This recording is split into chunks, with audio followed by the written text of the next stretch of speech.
Hello everybody, welcome back to another video. I'm back! Yeah, I'm back. So, we're going to be talking about something that, people have been thinking about for a minute. Considering that my last video was a lot more preference and a lot more opinionated, objective feeling on the game, it's going to be mostly about things that ZZ should not fall into. Bro does not look happy with me, I'ma just... Alright, let's talk about things that ZZs should not fall into.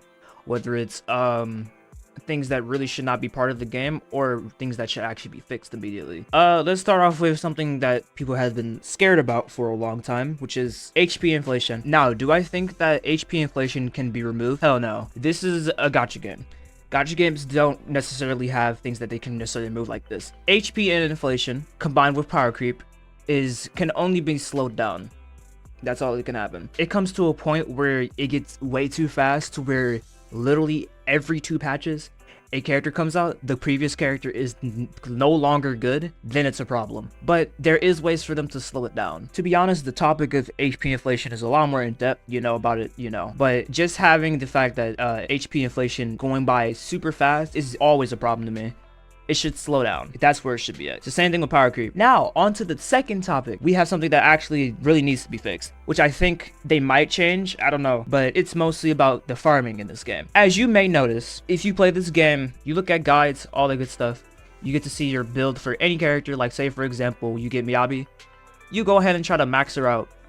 The problem with maxing her out is that the amount of resources it takes to max out one character in this game literally takes you more than a week. If you genuinely like a character in this game, like for example, my Lycan, currently my Lycan right now, we don't talk about that. Currently my Lycan right now, he has everything, skill enhancement, everything at max currently. If I check the amount of freaking coins that I need to max out him just over here, 90,000, 100k, 100k. That being said, you don't need to get them to 12 for this character like that. You could probably run away with like, say about like a 7 or 9. But if you are genuinely like a character in this game, fully investing into them is like a bad idea regardless, which is super annoying and sad. This kind of makes me sad that like trying to build characters in this game, if you really like them like that, maxing out to level 60, it costs like goddamn damn whole entire life savings. Like, look at this, 400k, 200k. Why? It's so expensive just to get the character to level 60. We're not even counting all of this yet.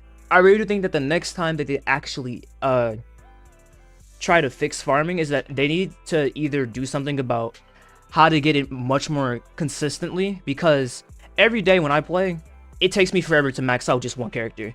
Now, another topic that people have been like talking about for a good minute is that there is actually like not a lot of free to play options in terms of W engines. Like for the stuns have decent amount. They have pretty good. They have 2 good ones. For like supports, they only have 1, by the way. When more support characters come out, they actually have to add free-to-play options eventually. And then you have like other W engines that doesn't even work on certain characters, or just doesn't work as much. Like if you pull for Miyabi, she has no free-to-play actual like W engine, because really she doesn't want any anomaly, proficiency, or the other anomaly type. What she wants is crit rate. And considering that there's only 2 actual options that you can have, or a couple options that you can have that has crit rate, there's only 1 currently, and that's the free-to-play one that came out with the new events that gives you crit rate, but it's an attack specialty. So it's like there is no real free-to-play option for anomaly characters when they have crit rate. So you're kind of forced to pull for her weapon, which is like Miyabi should not be able to not have an extra option at all. If anything, most characters should have an option. Following on to specifically free-to-play options in this game, there's another issue that it has, is that for some reason there's not a lot of 4 stars. There is a lot of 4 stars, but there isn't enough in certain categories. Like there's only 1 in anomaly, that's Piper, and then you have 1 in stun, and that's Ambi. Luckily, Ambi's free, so you do have an actual option to have another stun unit. But the thing is that there is not enough options compared to the other games. That being said, Zenless 0 did start, but the thing is that the last time we actually had a 4-star was Seth. That was 1.1,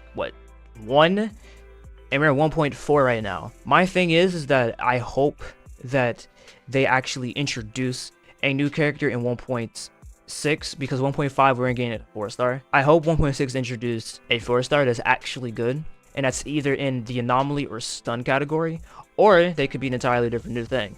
I don't know. But one thing is that it really needs to fix issues on free-to-play overall, because if you don't have some of the 5 stars, you can still beat the game. Don't get me wrong. It's just that not having enough options is what makes this game kind of like in some ways for me, and probably for a lot of the people too. Luckily, the game is at a point where there's like an actual ratio where it's 16 5 stars and there's 10 4 stars, so it's not at a state where it's like there's way too many 5 stars over 4 stars. We just gotta hope that they actually add 4 stars in the upcoming patches. And those are the things that Zenless Zero devs should not do. And I hope they don't do this stuff, and I hope that some of the things that are slowly creeping up decides actually to change eventually. Yeah, thank you for being here. I love you guys. Bye.